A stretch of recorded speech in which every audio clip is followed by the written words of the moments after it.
বাংলা চলচ্চিত্রের অমর নায়ক সালমান শাহ, যার রহস্যজনক মৃত্যু নিয়ে দীর্ঘ ৩ দশক ধরে চলছে নানা বিতর্ক। অবশেষে কি উন্মোচিত হতে যাচ্ছে সেই নির্মম হত্যাকাণ্ডের পিছনের রহস্য?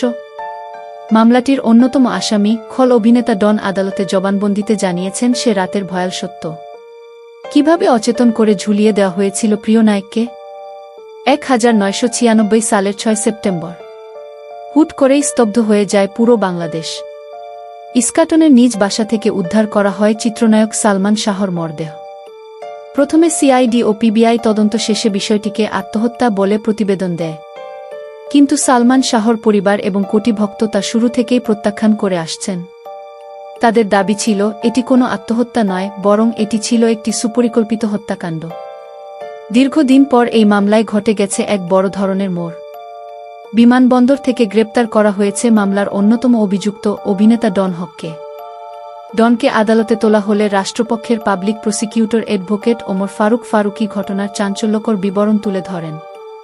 জবানবন্দির তথ্য অনুযায়ী ঘটনার রাতে ওই বাড়িতে বেশ কয়েকজন প্রভাবশালী ব্যক্তি উপস্থিত ছিলেন। সেখানে প্রথমে নাকে ও মুখে ক্লোরোফর্ম প্রয়োগ করে সালমান শাহকে অচেতন করা হয়। অচেতনের মাত্রা আরও গভীর করতে তাকে দেওয়া হয় একটি বিশেষ ইনজেকশন। এরপর মৃত্যু নিশ্চিত করে ঘটনাকে আত্মহত্যার রূপ দিতে মরদেহ ফ্যানের সাথে দড়ি দিয়ে ঝুলিয়ে রাখা হয়। জবানবন্দিতে আরও জানা যায়, হত্যাকাণ্ডে ব্যবহৃত সেই দড়িটি অভিনেতা ডন নিজেই তার মাজায় বেঁধে ঘটনাস্থলে নিয়ে এসেছিলেন।